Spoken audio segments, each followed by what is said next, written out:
Chapter 3. Marilla Cuthbert is surprised. Marilla came briskly forward as Matthew opened the door.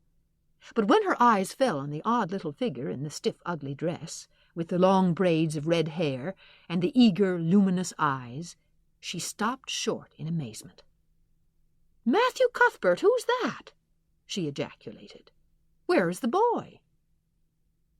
"There wasn't any boy," said Matthew wretchedly. "There was only her." He nodded at the child, remembering that he had never even asked her name.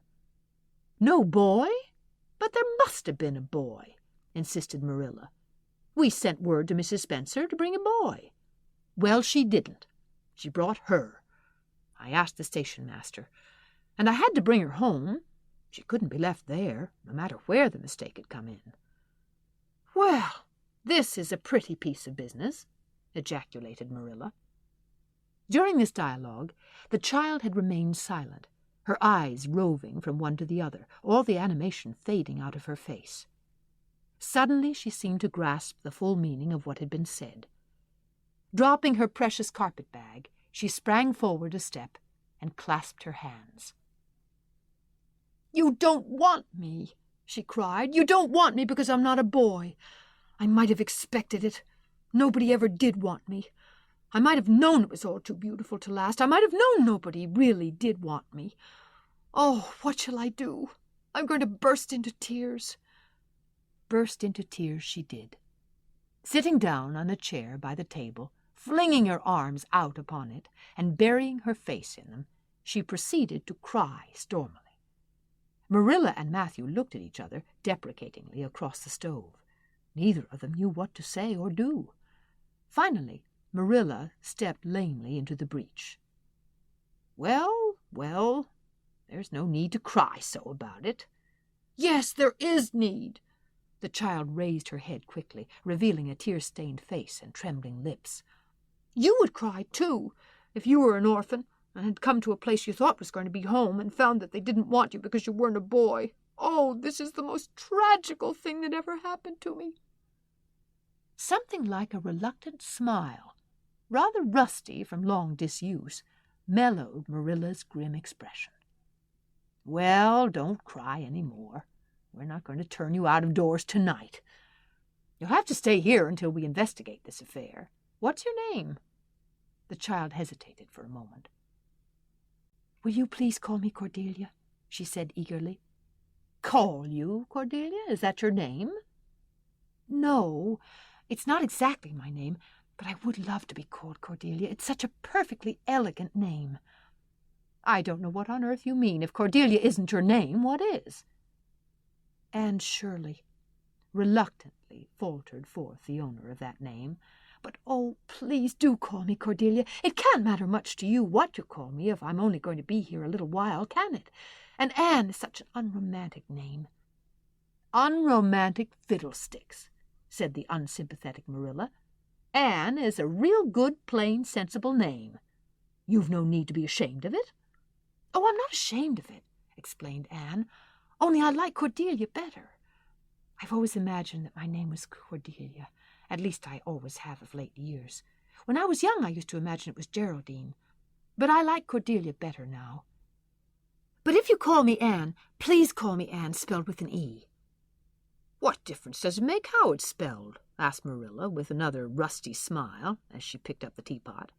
"Oh, it makes such a difference. It looks so much nicer.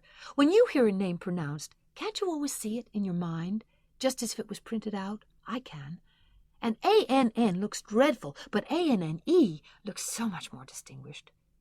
If you'll only call me Anne spelled with an E, I shall try to reconcile myself to not being called Cordelia." "Very well, then. Anne spelled with an E. Can you tell us how this mistake came to be made? We sent word to Mrs. Spencer to bring us a boy. Were there no boys at the asylum?" "Oh, yes, there was an abundance of them. But Mrs. Spencer said distinctly that you wanted a girl about 11 years old, and the matron said she thought I would do. You don't know how delighted I was. I couldn't sleep all last night for joy. Oh," she added reproachfully, turning to Matthew, "why didn't you tell me at the station that you didn't want me and leave me there? If I hadn't seen the white way of delight in the lake of shining waters, it wouldn't be so hard." "What on earth does she mean?" demanded Marilla, staring at Matthew. She's just referring to some conversation we had on the road," said Matthew hastily. "I'm going out to put the mare in, Marilla. Have tea ready when I come back."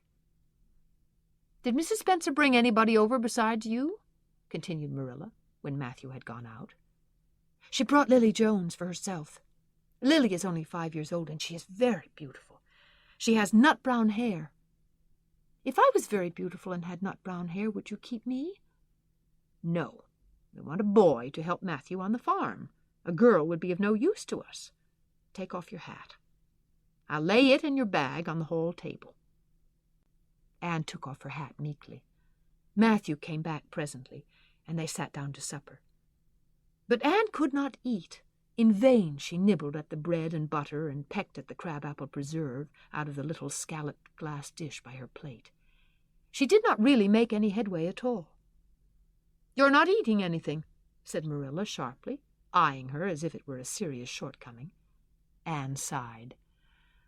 "I can't. I'm in the depths of despair. Can you eat when you are in the depths of despair?" "I've never been in the depths of despair, so I can't say," responded Marilla. "Weren't you? Well, did you ever try to imagine you were in the depths of despair?" "No, I didn't." "Then I don't think you can understand what it's like. It's a very uncomfortable feeling indeed. When you try to eat, a lump comes right up in your throat, and you can't swallow anything, not even if it was a chocolate caramel. I had one chocolate caramel once 2 years ago, and it was simply delicious. I've often dreamed since then that I had a lot of chocolate caramels, but I always wake up just when I'm going to eat them. I do hope you won't be offended because I can't eat. Everything is extremely nice, but still I cannot eat."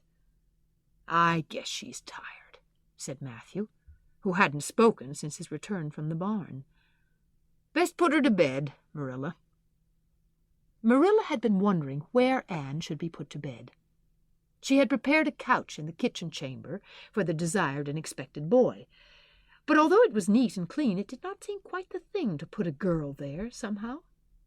But the spare room was out of the question for such a stray waif, so there remained only the east gable room.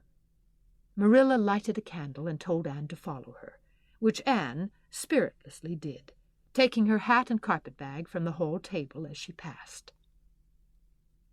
The hall was fearsomely clean. The little gable chamber in which she presently found herself seemed still cleaner. Marilla set the candle on a 3-legged, 3-cornered table and turned down the bedclothes. "I suppose you have a nightgown?" she questioned. Anne nodded. "Yes, I have 2.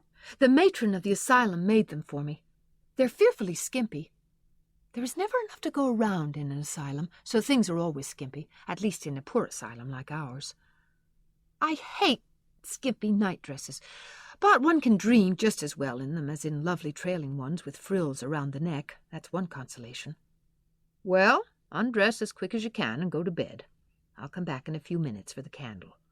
I daren't trust you to put it out yourself. You'd likely set the place on fire." When Marilla had gone, Anne looked around her wistfully. The whitewashed walls were so painfully bare and staring that she thought they must ache over their own bareness. The floor was bare, too, except for a round braided mat in the middle, such as Anne had never seen before. In one corner was the bed, a high, old-fashioned one, with 4 dark, low-turned posts. In the other corner was the aforesaid 3-cornered table, adorned with a fat red velvet pincushion, hard enough to turn the point of the most adventurous pin. Above it hung a little 6-by-8 mirror. Midway between table and bed was the window, with an icy white muslin frill over it, and opposite it was the washstand.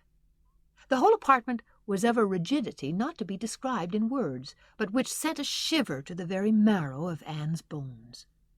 With a sob, she hastily discarded her garments, put on the skimpy nightgown, and sprang into bed, where she burrowed face downward into the pillow and pulled the clothes over her head. When Marilla came up for the light, various skimpy articles of raiment scattered most untidily over the floor, and a certain tempestuous appearance of the bed were the only indications of any presence save her own. She deliberately picked up Anne's clothes, placed them neatly on a prim yellow chair, and then, taking up the candle, went over to the bed. "Good night," she said, a little awkwardly, but not unkindly. Anne's white face and big eyes appeared over the bedclothes with a startling suddenness. "How can you call it a good night when you know it must be the very worst night I've ever had?" she said reproachfully. Then she dived down into invisibility again. Marilla went slowly down to the kitchen and proceeded to wash the supper dishes. Matthew was smoking, a sure sign of perturbation of mind. He seldom smoked, for Marilla set her face against it as a filthy habit.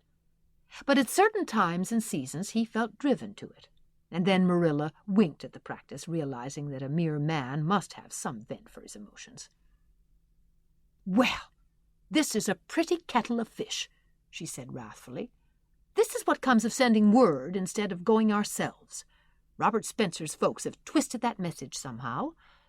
One of us will have to drive over and see Mrs. Spencer tomorrow, that's certain. This girl will have to be sent back to the asylum." "Yes, I suppose so," said Matthew reluctantly. "You suppose so? Don't you know it?" "Well, now, she's a real nice little thing, Marilla. It's kind of a pity to send her back when she's so set on staying here." "Matthew Cuthbert, you don't mean to say you think we ought to keep her?" Marilla's astonishment could not have been greater if Matthew had expressed a predilection for standing on his head. "Well, now, no, I suppose not. Not exactly," stammered Matthew, uncomfortably driven into a corner for his precise meaning. "I suppose we could hardly be expected to keep her. I should say not. What good would she be to us?" "We might be some good to her," said Matthew suddenly and unexpectedly. "Matthew Cuthbert, I believe that child has bewitched you. I can see as plain that you want to keep her." "Well, now, she's a real interesting little thing," persisted Matthew. "You should have heard her talk coming from the station." "Oh, she can talk fast enough. I saw that at once. It's nothing in her favor, either. I don't like children who have so much to say. I don't want an orphan girl, and if I did, she isn't the style I'd pick out. There's something I don't understand about her. No, she's got to be dispatched straightway back to where she came from." "I could hire a French boy to help me," said Matthew, "and she'd be company for you." "I'm not suffering for company," said Marilla shortly, "and I'm not going to keep her." "Well, now, it's just as you say, of course, Marilla," said Matthew, rising and putting his pipe away. "I'm going to bed." To bed went Matthew, and to bed, when she had put her dishes away, went Marilla, frowning most resolutely. And upstairs, in the east gable, a lonely, heart-hungry, friendless child cried herself to sleep.